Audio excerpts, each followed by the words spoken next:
Hi, I'm Marco Rubio, and this is this week's edition of Constituent Mailbox. As we do every week, we read our emails and our letters, we pick a few and read them on the air, and then we answer them. So we always encourage you to write us and email us, and who knows, maybe your letter will be the next one we read. So let's begin. This week I want to focus on two issues that have been dominating the inbox in both our email and in our mail. And let's start with the budget, because this week we had 5 votes in the United States Senate. And I think it's important that people know that there hasn't been a budget passed by Congress since 2009. It's been 3.5 years since a budget resolution has passed in the United States Senate. We have spent close to $10 trillion since the last time a budget passed. That's inexcusable. This week there was votes on 5 different budgets in the U.S. Senate. 4 Republican budgets, all of course failed because the Democrats didn't support them. And then the president's budget was put to a vote. Not a single senator, not even the Democrats, voted for his budget. So the sad part is we knew all those budgets were going to fail. It was just all for show and political posturing. And unfortunately, there's too much of that lately in the U.S. Senate. Meanwhile, real problems confront our country, not the least of which is the budget, and that's why you guys have written us.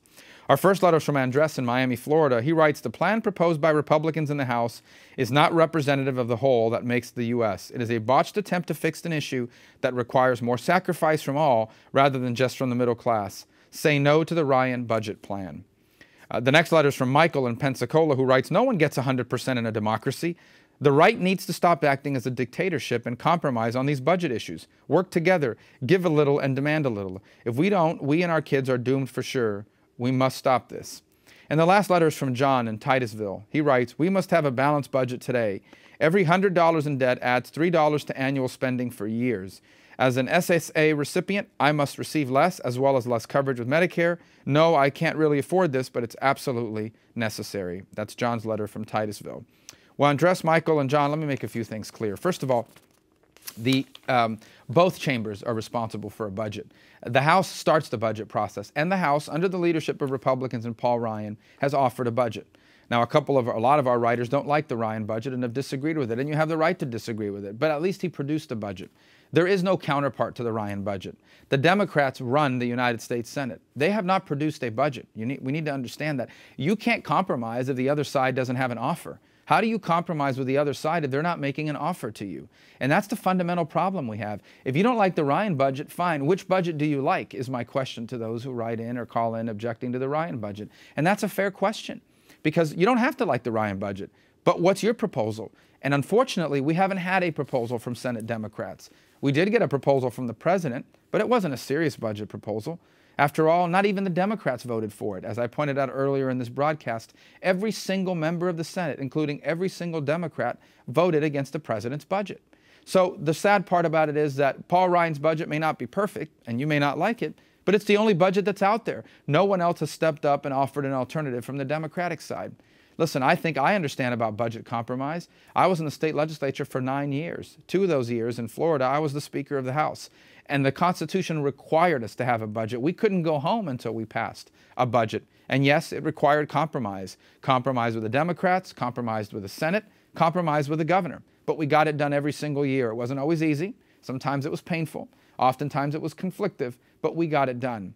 But you can't negotiate and you can't compromise if the other side isn't offering anything. And so that's what I hope the Democrats who run the Senate will do. I hope they'll offer a budget, because until they do, the compromise many of you are seeking is impossible. The next letter we got is about the Chen Guangcheng situation in China. If you all recall, he is the lawyer and human rights activist in China who has been persecuted by the Chinese government and has been looking for help from the United States. Our first letter is from Robert in Somerville, Florida. It's just south of Ocala. And he writes, "Dear Senator, I would like to encourage you to be helpful in providing Chen with an opportunity to bring him and his family to the USA. His stand against forced abortion merits this application." The next letter is from Miss Ruth, who's in Dunellen, Florida. She writes, "Please put pressure on the administration to facilitate getting Chen and his family out of China, where his life is in danger and family is a target for punishment. I emailed President Obama about this. It was shameful that he was conned by one or the other of the governments into leaving the U.S. Embassy." And the last letter is from Mike in Melbourne, Florida. And he writes, "How many more blind foreign activists are there out there that would like the U.S. help? Under no circumstances should blind Chinese activist Chen be admitted to the U.S. if either he or his family would end up getting any U.S. aid, welfare, or Social Security benefits." Well, thank you for writing in. Obviously, I share the concerns of the first 2 folks that wrote us, Robert and Miss Ruth. I wrote a letter this week that I copied the president on, and I wrote it to the president of China asking him to facilitate the exit from the country for Mr. Chen, who has been a brave, outspoken, not just critic of forced abortions, but of all the abuses that occur in China. I think the United States has an obligation to continue to be a clear voice on behalf of freedom and human rights all over the world. It's one of the things that distinguishes us from the other countries. It's one of the reasons why other nations respect us. They don't, because it's the difference between us and China. You know, when China goes into these countries or continents around the world, they only take, they very rarely give. On the other hand, when the U.S. engages around the world, we not only engage for the benefit of our country, but for the benefit of those people. And it allows us to have more leverage and to be stronger and to be viewed more favorably around the world. And by the way, it's the essence of who we are as an exceptional nation. Our last email, of course, was from Mike, who doesn't want to see Mr. Chen here. He's concerned about him getting federal aid and things of that nature. I'm not quite sure under which status Mr. Chen would be admitted.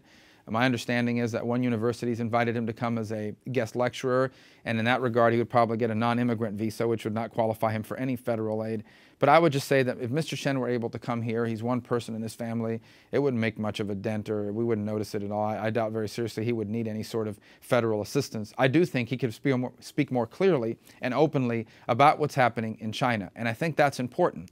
At a time when China is exerting its influence in our own hemisphere and around the world, it's important that people know what they're getting when you're dealing with the Chinese government.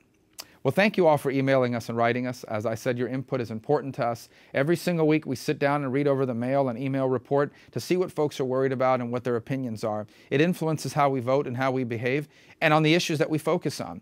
The more we hear from you on something, the more important I know it is, and the more I focus on it as your U.S. Senator.